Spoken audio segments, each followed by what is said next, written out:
నమస్తే. శ్రీ మాత్రే నమః, శ్రీ గురుభ్యో నమః, శ్రీ వాగ్దేవ్యై నమః. మనకి ఖగోళ శాస్త్రంలో దృక్పంచాంగంలో మనకి ఎప్పటికప్పుడు గ్రహాలు మారుతూ ఉంటాయి. ఈ రాశి నుంచి ఆ రాశికి ప్రతి 2.5 రోజులకి, కొన్ని రాశులైతే ప్రతి నెలలకు 45 రోజులకు, ఇలా వాటి యొక్క గమనాన్ని బట్టి ప్రతి నిమిషము మారుతూనే ఉంటాయి. గ్రహము అంటేనే చెరించేది అని అర్థం అన్నమాట.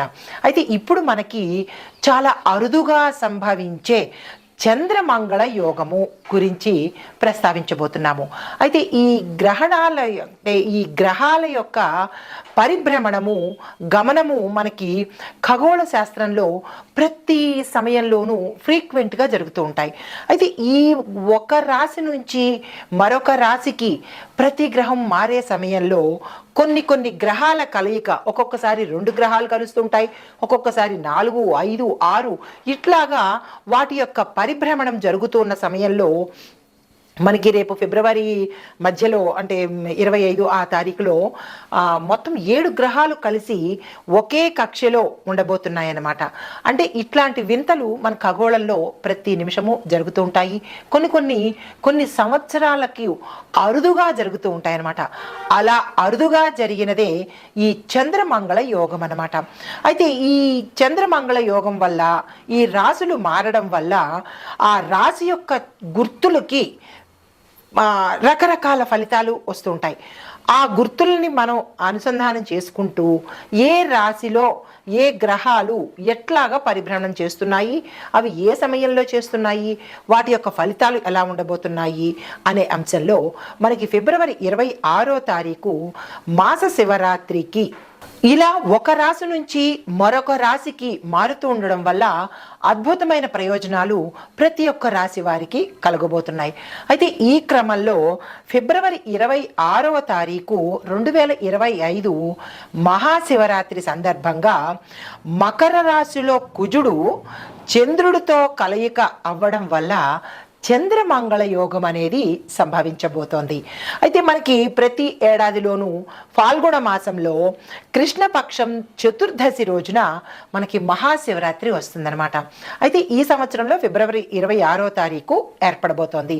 ఈ మహాశివరాత్రిని మనం చాలా వైభవంగా జరుపుకుంటూ ఉంటాము. ప్రతి నెల వచ్చేది మాస శివరాత్రి అయితే మహాశివరాత్రి సంవత్సరానికి ఒక్కసారి వస్తుంది.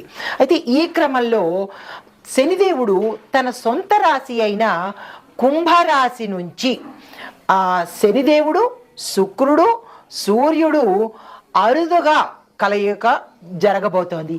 దీన్ని త్రిగ్రాహి కలయిక అంటారు. 3 గ్రహాల యొక్క సంయోగము, కలయిక అనమాట. ఇది చాలా అరుదుగా మన ఖగోళ శాస్త్రంలో జరగబోతోంది. అయితే ఇది ఇలా జరగడం వల్ల మనకి ఏమి ఏర్పడబోతోంది, ఏ రాశులు ఎలాగా మనకి ఎఫెక్ట్ అవ్వబోతున్నాయి అనే అంశాలని చూద్దాము. అయితే ఈ కలయిక 300 సంవత్సరాల క్రితం ఒకసారి జరిగింది, మళ్ళా తిరిగి ఈ సంవత్సరంలో జరగబోతుంది అనమాట. అయితే ఈ చంద్రమంగళ యోగం అంటే ఏమిటి, అందరికీ అంటే సంశయం రావచ్చు. చంద్రమంగళ యోగం అంటే ఏంటి, అది కూడా ఒక యోగమేనా అంటే, ప్రతిసారి మనకి కొన్ని యోగాలు, కొన్ని రాజయోగాలు, కొన్ని మహారాజ యోగాలు కూడా ఈ గ్రహాల మార్పు వల్ల జరుగుతున్నాయి. ఇప్పుడు మనం ప్రస్తావించుకోబోయే అంశము చంద్రమంగళ యోగం అన్నమాట. అయితే ఈ చంద్రుడు మంగళుడు కలిసి ఒకే రాశిలో ఉంటూ పరస్పర దృష్టి, అంటే ఇద్దరు ఇలా ఎదురు బదురు చూసుకునే దృష్టి కలవడం అనేది చాలా అపురూపమైన సంయోగము. ఆ సంయోగమే మనకి ఇప్పుడు కలగబోతోంది అనమాట.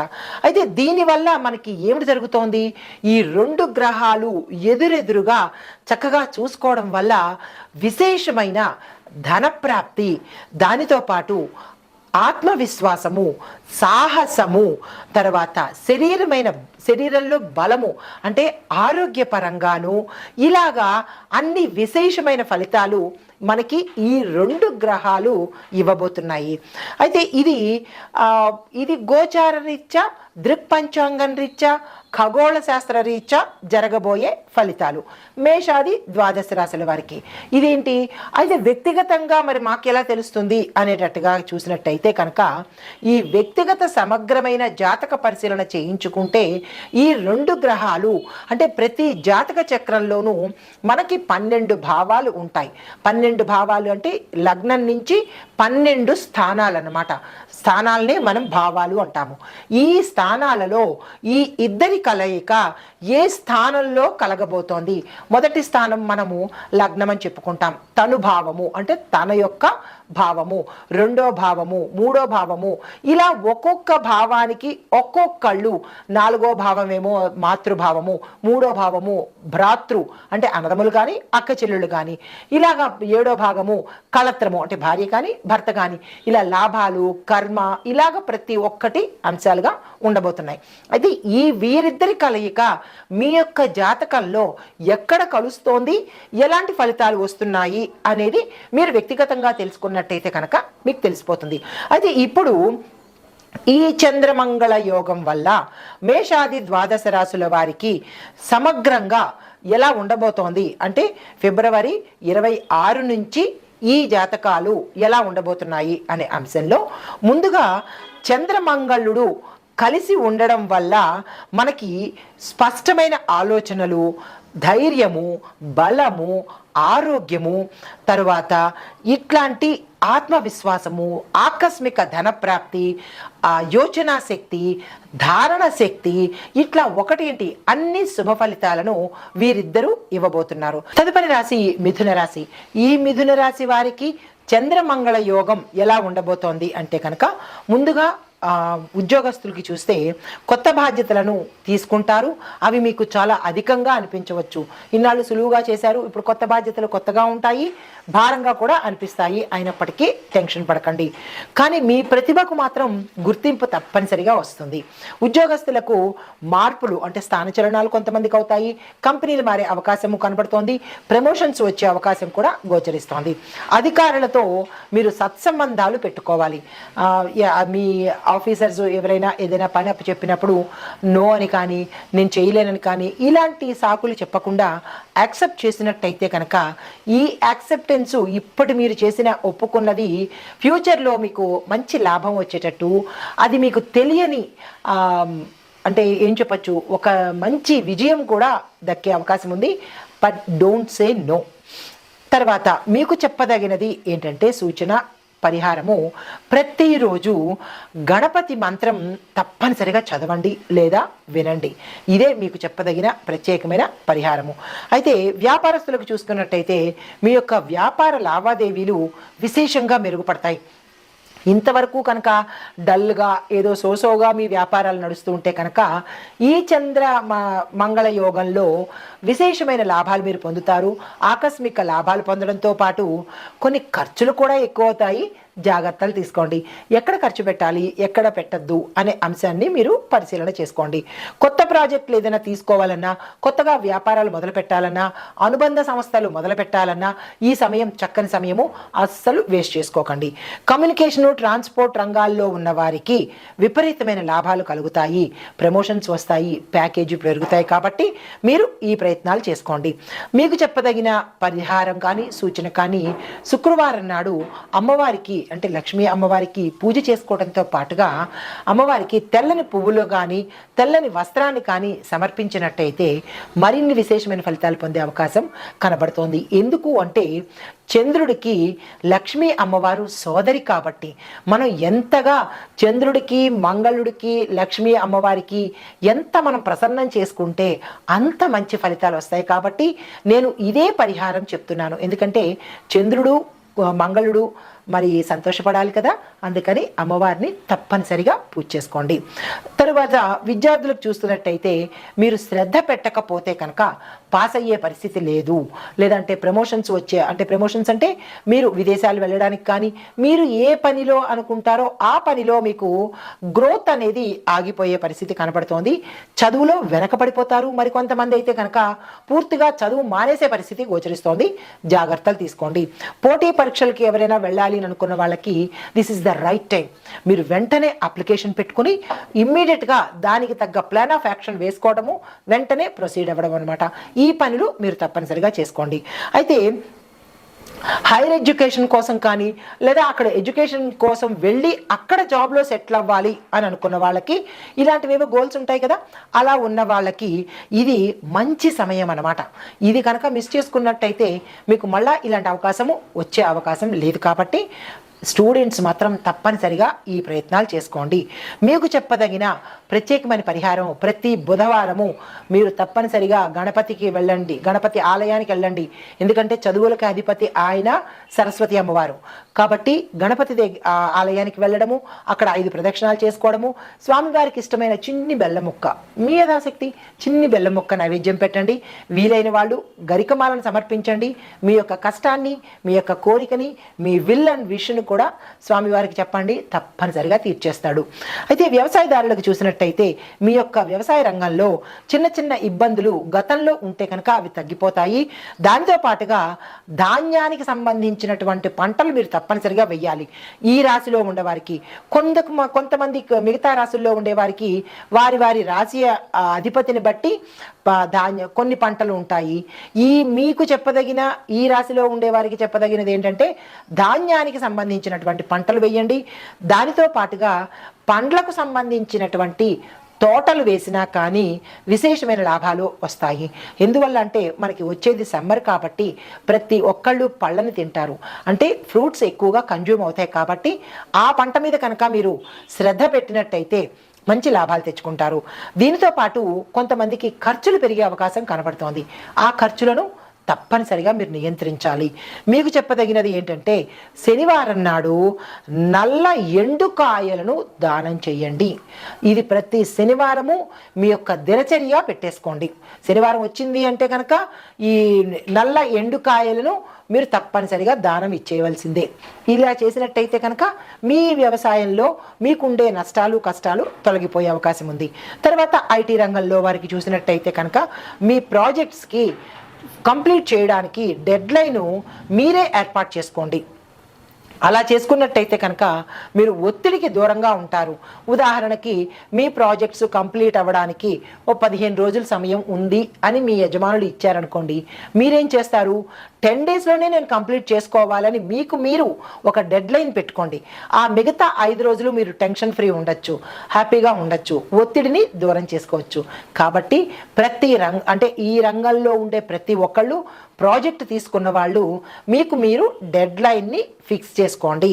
దీనితో పాటు కొత్త టెక్నాలజీని నేర్చుకోవడానికి కూడా మీరు తప్పనిసరి ప్రయత్నాలు చేసుకోవాలి. మీకు కొంతమందికి ఉద్యోగాల్లో మార్పులు వేరే కంపెనీలకు వెళ్ళడం కానీ లేదా ఇంటర్నల్ ట్రాన్స్ఫర్స్ కానీ అయ్యే అవకాశం కనబడుతోంది. మరికొంతమంది పూర్తిగా ఐటీని వదిలేసి వేరే రంగానికి వెళ్ళే అవకాశం కూడా కనబడుతోంది. అయితే మీకు చెప్పదగిన పరిహారం ఏంటంటే ప్రతి సోమవారము శివుణ్ణి అర్చించండి, శివాలయానికి వెళ్ళండి, శివుడికి అభిషేకం చేయించుకోండి. మాకు అది అవకాశం లేదు అని అనుకున్న వాళ్ళు ఓం నమఃశివాయ అనే మంత్రాన్ని 1008 సార్లు తప్పనిసరిగా చదవండి. చిన్న మంత్రమే కదా, అది పెద్ద కష్టం కాదు. కాబట్టి 1008 సార్లు తప్పనిసరిగా మీరు మనసులో అనుకోవడం కానీ అలా చేసినట్టయితే కనుక శివానుగ్రహంతో మీ కష్టాలను తీరిపోతాయి. అయితే కుటుంబపరంగా చూసినట్లయితే కుటుంబంలో ప్రేమ అంటే ఆర్థిక వివాదాలు, డబ్బు కోసం కోట్లాట్లు జరిగే అవకాశము, డబ్బు కోసం మాట పట్టింపులు వచ్చే అవకాశము, డబ్బు కోసము మీ బంధుమిత్రులు దూరమయ్యే అవకాశము, ఇలాంటివి గోచరిస్తున్నాయి. కాబట్టి ఆ పరంగా జాగ్రత్తలు తీసుకోండి. చిన్న చిన్న సమస్యలు సామరస్యంగా పరిష్కరించుకోండి. లేదు ఇగోలకో యాటిట్యూడ్లకో పోయినట్టయితే కనుక అవి తీవ్రంగా దాల్చి అంటే అవి పెద్దవయ్యి కోర్టుల దాకా వెళ్ళే పరిస్థితి వస్తుంది. కాబట్టి చిన్న వాటిని సామరస్యంగా పరిష్కారం చేసేసుకోండి. అయితే గృహ నిర్మాణం కోసం కానీ ఇల్లు కొనడం కోసం కానీ ప్రయత్నాలు చేసేవాళ్ళు తప్పనిసరిగా సక్సెస్ అవుతారు. కాబట్టి ఆ ప్రయత్నాలు ఇప్పటి నుంచే మొదలు పెట్టేయండి. మీరు తప్పనిసరిగా ఇల్లు కొనుక్కునే యోగం మీకు ఈ చంద్రమంగళ యోగంలో కలగబోతోంది. మీరు చేయవలసిన పరిహారము, తులసి మొక్కకు ప్రతిరోజు నీళ్లు పోయండి. ఇది చాలా చిన్న పరిహారము, చేసుకోండి. ఆరోగ్యం పట్ల చూసినట్టయితే ఒత్తిడి, మానసిక ఆందోళన అధికంగా కనబడుతోంది. మెదడుకు సంబంధించినటువంటి వ్యాధులు వచ్చే అవకాశము గోచరిస్తోంది. కొంతమందికి బ్రెయిన్ స్ట్రోక్స్ కూడా వచ్చే అవకాశం కనబడుతోంది. జాగ్రత్తలు తీసుకోండి ముందుగానే. దీనికి తగిన పరిష్కారం ఏమిటి? యోగా చేయడము, ధ్యానంలో ఉండడము. ఈ తప్పనిసరిగా చేసుకోండి. అయితే మీకు చెప్పదగిన పరిహారం ఏంటంటే కనుక, ప్రతి బుధవారము గణపతి హోమం చేయించుకోండి. శక్తి లేని వాళ్ళు గణపతి ఆలయ దర్శనం చేసుకొని అక్కడ గణపతికి సంబంధించినటువంటి అష్టోత్తరం కానీ సహస్రం కానీ మీ పేరు మీద చేయించుకోండి. తత్సమానమైన ఫలితంతో పాటు సానుకూలమైన ఫలితాలు వచ్చే అవకాశం కనపడుతోంది. కళలు, రాజకీయ రంగంలో ఉన్నవారికి చూసినట్టయితే, సినీ రాజకీయ రంగాల్లో ఉన్నవారికి ఒత్తిడి అధికమవుతుంది. కొంతమంది నాకు ఈ రాజకీయాలు వద్దు అనుకుని వేరే వెళ్ళిపోయే పరిస్థితి కూడా గోచరిస్తోంది. జాగ్రత్త తీసుకోండి. కొంతమందికి కొత్త అవకాశాలు వస్తాయి. కొంతమందికి మీ ప్రతిభను చాటుకునే అవకాశం కనబడుతోంది. అయితే ప్రజాదరణ పెరగాలి అంటే కనుక మీరు తప్పనిసరిగా కృషి చేయవలసిందే. ఏదో చేసేస్తామంటే కాదు, ప్రజలకి మేలు చెయ్యాలి, ఇటు అధిష్టానంలోకి మంచి పేరు తెచ్చుకోవాలి. దానికి ఇదే సరైన సమయము, మీరు వృధా చేసుకోకండి. మీకు చెప్పదగిన పరిహారం ఏంటంటే, గురువారం రోజు గురు సంబంధిత ఆలయ దర్శనం చేసుకోండి. అక్కడ మీ యథాశక్తి దానం కానీ ధర్మం కానీ చేసుకోండి. అయితే సమగ్ర విశ్లేషణ చెప్తున్నాను. సమగ్ర విశ్లేషణ అంటే ఓవరాల్గా ఎవరికి బాగుంటోంది, ఏం చేసుకోవాలి అంటే, ఉత్తమ ఫలితాలు ఇచ్చేది ఎవరికి అంటే, ఈ చంద్రమంగళ యొక్క ప్రభావము ఉద్యోగస్తులకు, వ్యాపారస్తులకు, ఐటీ రంగంలో ఉన్న వారికి మాత్రము విశేషమైన ఫలితాలు, ఉత్తమ ఫలితాలు ఇస్తున్నారు. అయితే జాగ్రత్త ఎవరు పడాలి అంటే కనుక, ఆరోగ్యం కోసం అందరూ జాగ్రత్త పడాలి, కుటుంబం కోసం అందరూ జాగ్రత్త పడాలి. ముఖ్య పరిహారాలు ఏంటంటే, బుధవారం నాడు తప్పనిసరిగా గణపతి పూజ చేసుకోవాలి. రెండోది, శుక్రవారం నాడు అమ్మవారిని పూజ చేసుకోవాలి, లక్ష్మీ అమ్మవారు. ఎందుకు అంటే చంద్రుడి సహోదరి లక్ష్మీదేవి కాబట్టి తప్పనిసరిగా ఆ అమ్మవారిని ప్రసన్నం చేసుకోవాలి. తర్వాత ధ్యానం, యోగా నిత్యం చేసుకోండి. అయితే ముఖ్యమైన సూచనలు ఏంటంటే, తీవ్రమైన భావోద్వేగాలు ఉంటే కనుక అవి తగ్గించేసుకోండి, నెంబర్ 1. నెంబర్ 2, వ్యాయామము చేయడం నేర్చుకోండి. నెంబర్ 3, ఖర్చులను నియంత్రించుకోండి. నెంబర్ 4, ఆరోగ్యాన్ని అస్సలు నిర్లక్ష్యం చెయ్యకండి. నెంబర్ 5, కుటుంబ సమస్యలకు, మానసిక ఒత్తిడికి రెండిటికి లింక్ పెట్టుకోకండి, ఎక్కడికక్కడే దాన్ని పరిష్కారం చేసుకోండి.